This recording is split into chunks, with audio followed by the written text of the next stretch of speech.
नमस्कार। मैं डॉक्टर राजेश कुमार सिंह, सहायक प्राध्यापक भूगोल, सर्वनारायण सिंह रामकुमार सिंह महाविद्यालय सहरसा। आज के इस वीडियो पोस्ट में मैं पार्ट 3 के छात्रों के लिए जनसंख्या भूगोल से संबंधित और जीएस से संबंधित विषय वस्तु राष्ट्रीय जनसंख्या रजिस्टर एनपीआर पर चर्चा करने जा रहा हूं।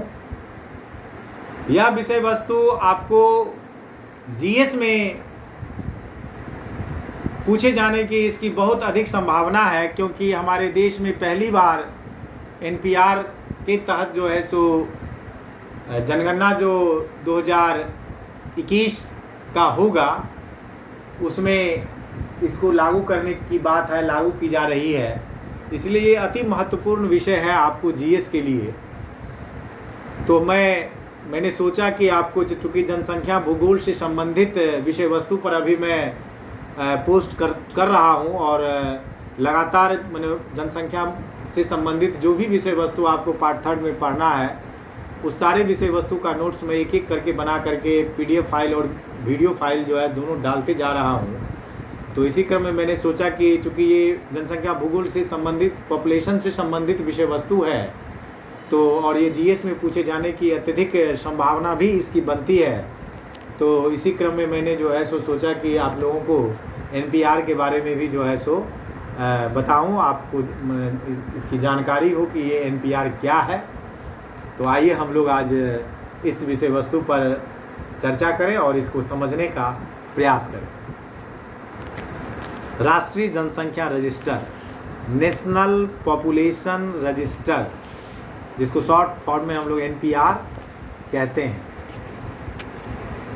और एनपीआर को लेकर के आपने कोरोना संकट से पहले बहुत बड़ा आंदोलन आपने शाहीन बाग का देखा होगा, सुना होगा। जो आंदोलन चल रहा था एक धर्म विशेष के लोगों के द्वारा, जिसमें उन लोगों को ऐसा लगता था कि ये जो है सो राष्ट्रीयता छीन ली जाएगी हम लोगों की, जबकि वास्तविकता ऐसी कुछ भी नहीं है।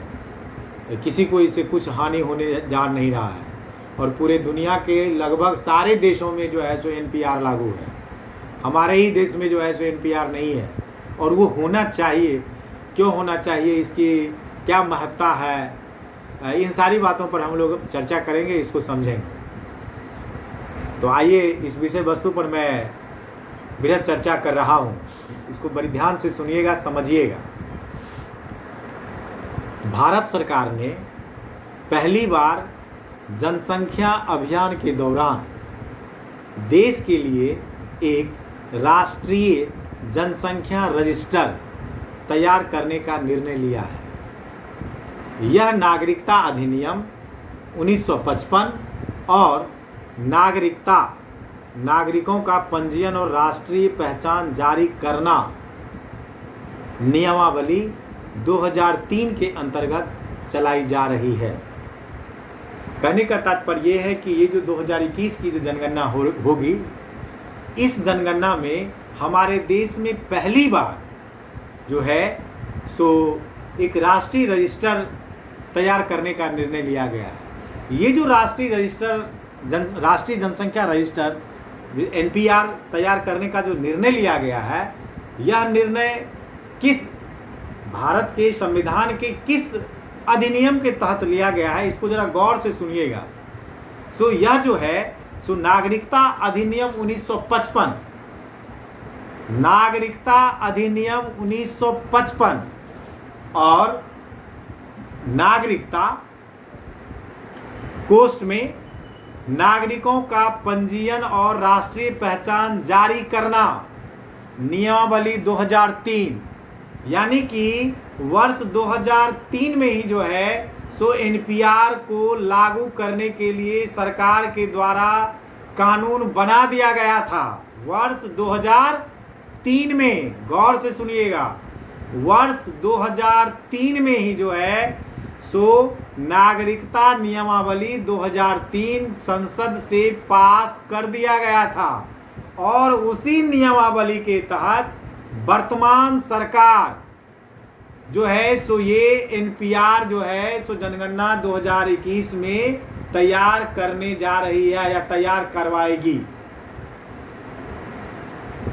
राष्ट्रीय जनसंख्या रजिस्टर का उद्देश्य देश के सभी नागरिकों के व्यक्तिगत ब्यौरे को एकत्र करना तथा ग्रामीण और नगरीय क्षेत्रों में 15 वर्ष के ऊपर के सभी लोगों के फोटोग्राफ व 10 उंगलियों का छाप लेना है। यह रजिस्टर एक व्यापक डाटाबेस तैयार करेगा जिसमें 15 प्रकार के प्रश्नावलियां हैं।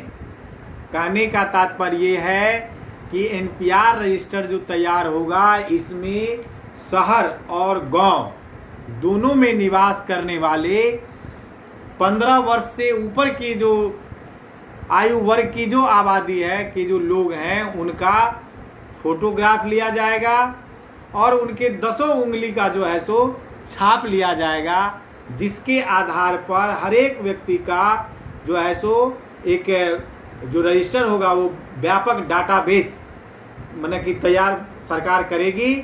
और जिसमें कि जब ये जनगणना शुरू होगा तो आपके पास जब जनगणना करने वाले आएंगे तो इसमें जो है सो 15 प्रकार के प्रश्नावलियां हैं, उन प्रश्नों का उत्तर देना पड़ेगा। इसकी अधिकतर सूचनाएं गोपनीय होगी, यानी आप जो वो 15 प्रकार की सूचना देंगे या आपका जो फोटोग्राफ्स और 10 उंगली का जो निशान है जो सरकार आपकी लेगी, ये सारा जो है सो गोपनीय रखा जाएगा, इसे उजागर नहीं किया जाएगा। केवल कुछ जानकारियां इलेक्टोरल रोल या टेलीफोन डायरेक्टरी के रूप में अवलोकन हेतु प्रकाशित की जाएगी। मतलब कि आपसे जितनी जानकारियां लिख जाएगी उनमें से कुछ जानकारी को, जिस तरह से हम लोग का टेलीफोन डायरेक्टरी होता है उस तरह से जो जनगणना रिपोर्ट जो मान लीजिए सेंसस जो पब्लिश होता है तो उसमें से कुछ जानकारी को जो है सो उसके तौर पर उसी तरह से जो है सो पब्लिश की जाएगी। डाटाबेस तैयार करने के उपरांत 15 वर्ष के उम्र की ऊपर के हर भारतीय नागरिक को एक यूनिक आइडेंटिटी नंबर यानी यूआईडी जारी किया जाएगा। यानी आपका जब सारा डाटा लिया जाएगा और जनगणना जब पूर्ण हो जाएगा तो आप हर एक व्यक्ति का जो है सो एक नंबर, आधार नंबर जैसे हम लोग कहते हैं पिन नंबर हमारा जैसे होता है उस तरह से जो है सो आपको एक यूनिक जो है सो आपका आईडी नंबर जो है सो आपको भारत सरकार की तरफ से दिया जाएगा, जिसको कि यूडीआई यूनिक आइडेंटिटी नंबर कहते हैं। वो जो है सो हर एक नागरिक को वो 15 साल से ऊपर के मतलब जिनका डाटाबेस लिया गया है उनका जो है सो वो यूनिक आईडी नंबर जो है सो आपको मिलेगा। अब यूडीआई प्रोजेक्ट जो है जिसको कि हम लोग आधार परियोजना या आधार प्रोजेक्ट कहते हैं, आइए उसके बारे में जाने कि ये यूडीआई प्रोजेक्ट क्या है। केंद्र सरकार ने अनन्य पहचान संख्या यूनिक आइडेंटिफिकेशन यानी यूआईडी कार्यक्रम का नाम परिवर्तित कर आधार कर दिया है। आधार पंजीयन के लोगों में यानी आधार पंजीयन जो आप कराते हैं उसका जो लोगो है, लोगो में चमकता पीला सूर्य और बीच में उंगलियों के निशान होंगे। नागरिक की आधार संख्या जारी करने के लिए प्रत्येक व्यक्ति का बायोमेट्रिक पहचान लेने हेतु लगभग 10 फिंगरप्रिंट, एक फोटो और आइरिस स्कैन यानी आपके आंख का स्कैन लिया जाता है।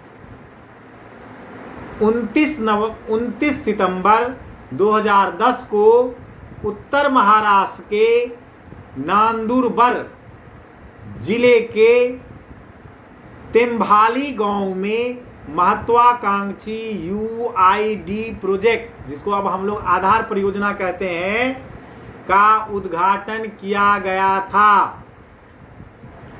यह देश का पहला आधार गांव है। इस गांव की आदिवासी महिला रंजना सोनावने यूआईडी हासिल करने वाली पहली भारतीय नागरिक बन गई, या थी या है। यूआईडी प्रोजेक्ट के तहत 12 अंकों की एक संख्या के माध्यम से देश के प्रत्येक नागरिक को अद्वितीय पहचान दी जा रही है।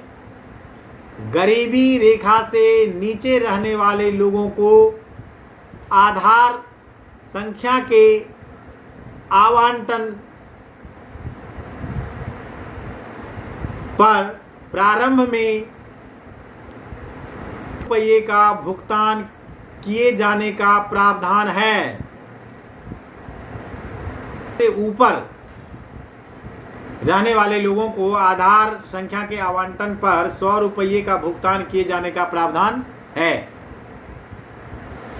यूआईडी में भारत के प्रत्येक नागरिक से जुड़ी महत्वपूर्ण जानकारियों जैसे उनकी आमदनी, खर्च, बीमा पॉलिसी, बैंक खाता, स्वास्थ्य का हालचाल वगैरह एक स्थान पर एकत्रित कर दी जाएगी और अंगूठा निशानी के रूप में उसकी बायोमेट्रिक पहचान के साथ जोड़ दी जाएगी। यूआईडी नंबर बहुउद्देशीय होगा। बैंक अकाउंट से लेकर ड्राइविंग लाइसेंस, पासपोर्ट और चुनाव पहचान पत्र इसके जरिए बनाए जा सकेंगे। विदेशों में भी यह भारतीयों की पहचान बनेगा। यूआईडी प्रोजेक्ट, जिसको अब हम लोग आधार परियोजना के नाम से जानते हैं, विश्व की सबसे बड़ी और अनूठी सूचना प्रौद्योगिकी परियोजना है। इस तरह इस आलेख में आपने राष्ट्रीय जनसंख्या रजिस्टर के बारे में जाना। अगर आपको इस विषय वस्तु को समझने में कोई कठिनाई हो रही हो तो आप मेरे व्यक्तिगत मोबाइल नंबर 9470786423 पर 24x7 यानी दिन रात कभी भी आप हमसे बात कर सकते हैं और इस विषय वस्तु पर और अधिक जानकारी ले सकते हैं। धन्यवाद।